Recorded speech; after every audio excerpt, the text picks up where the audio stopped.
నమస్తే welcome to our channel Jaganmohan Reddy గారు press meet పెట్టి మా క్యాడర్ అమాయకులు మా క్యాడర్ శుద్ధపూస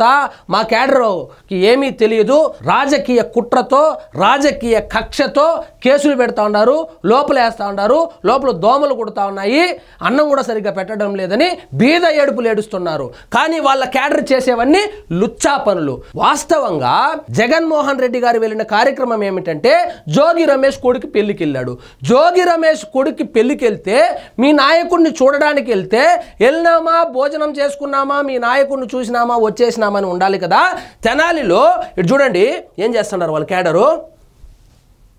ఒక సైకిల్ని తీసుకెళ్ళి ఇటు చూడండి గంజా తాగేసి సైకిల్ ఒకటి భుజాన పెట్టుకొని సైకిల్ని తిప్పి కిందేస్తున్నారు చూడండి చూడండి మీరే చూడండి మొత్తం గంజా బ్యాచ్ చూడండి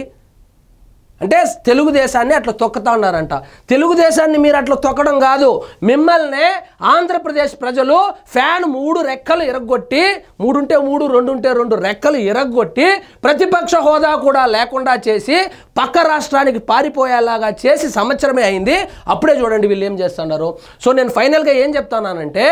ఈ వైఎస్ఆర్సీపీ క్యాడర్ ఏదైతే ఉందో వాళ్ళ మీద కేసులు పెడతా ఉన్నారు వాళ్ళని చిత్రహింసలకు గురి చేస్తున్నారు దోమలు కొడతా ఉందని బీద ఏడుపులు ఏడ్చేటువంటి జగన్మోహన్ రెడ్డి గారు మీ క్యాడర్ని అదుపులో పెట్టుకోండి ఈ విధంగా రెచ్చగొడితే మీరు ప్రతిపక్షంలో ఉన్నటువంటి మీరే ఈ విధంగా రెచ్చగొడితే అధికార పక్షంలో ఉన్నటువంటి తెలుగుదేశం పార్టీ కార్యకర్తలు ఏం చేస్తారు వాళ్ళు ముగ్గురు ఏడున్నారు కనుక్కొని రేల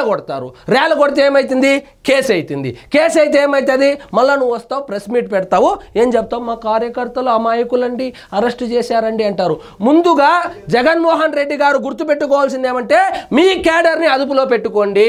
ఏంటండి ఇది అక్కడ జరుగుతున్న కార్యక్రమం ఏమేమి పెళ్లికి వెళ్ళినప్పుడు సైకిల్ ఎందుకు వచ్చింది సైకిల్ని కాలుతో తన్నాల్సిన అవసరం ఏమొచ్చింది అదేవిధంగా కింద పడేయాల్సిన అవసరం ఏమొచ్చింది రెచ్చగొట్టే చర్యలు చేసేది మీ క్యాడరే రెచ్చగొట్టే చర్యలు మీరు ప్రతిపక్షంలో ఉన్న మీరే చేస్తే అధికార పక్షంలో ఉన్నటువంటి వాళ్ళు ఏ విధంగా ప్రతిఘటిస్తారు వాళ్ళు ప్రతిఘటిస్తారు కేసులు అవుతాయి మళ్ళా వచ్చి ప్రెస్ మీట్ పెట్టి అదే స్క్రిప్ట్ కాబట్టి దయచేసి ఇలాంటి చర్యలు ఏ పార్టీకి కూడా మంచిది కాదు సో మీరు ఆల్రెడీ 11 సీట్లు వచ్చి ప్రతిపక్ష హోదా కూడా కోల్పోయి వెంటిలేటర్లో ఐసీయూలో ఉన్నటువంటి మీ పార్టీ 164 సీట్లు గెలిచి అధికారంలో ఉన్నటువంటి ఈరోజు అతి బలమైన తెలుగుదేశం పార్టీకి సంబంధించినటువంటి సింబల్ను ఆ విధంగా అవమానిస్తూ ఉంటే కార్యకర్తలు ఊరుకోరు కార్యకర్తలు రెచ్చిపోతారు ఎవరైతే ఆ చర్యకు పాల్పడ్డారో వాళ్ళ మీద కేసులు పెట్టడమో లేదా దాడి చేయడమో చేస్తారు చేస్తే మళ్ళా మీరేం చేస్తారు వచ్చిందనే రాజకీయ కుట్ర భాగంగా రాజకీయ కక్షలో భాగంగా అని చెప్పి కబుర్లు చెప్తారు కాబట్టి దయచేసి గంజా బ్యాచ్ ని మీ క్యాడర్ ఏదైతే ఉందో దాన్ని అదుపులో పెట్టుకోండి జగన్మోహన్ రెడ్డి గారు ఈ విధంగా గంజా తాగో లేదా మద్యం మత్తులో ఈ విధంగా చేస్తే ప్రతిపక్షంలో ఉన్నటువంటి మీరే ఇలా చేస్తే అధికార పక్షంలో ఉన్నటువంటి తెలుగుదేశం పార్టీ కార్యకర్తలు రెచ్చిపోతారు మీకే ఇబ్బంది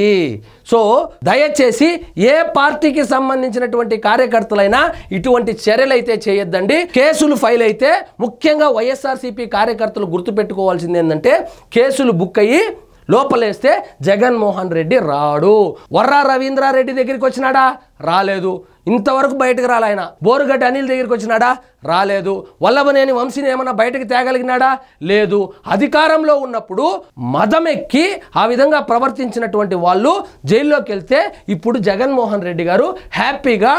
బెంగళూరు ప్యాలెస్లో సేద తీరుతాడు కానీ మిమ్మల్ని వచ్చి కాపాడాడు సో అది మాత్రం దయచేసి గుర్తుపెట్టుకోండి సో ఇదండి ఈరోజు మన టాపిక్ మీకు ఈ వీడియో నచ్చినట్లయితే లైక్ చేయండి షేర్ చేయండి ఛానల్ మాత్రం సబ్స్క్రైబ్ చేసుకోవడం మర్చిపోవద్దు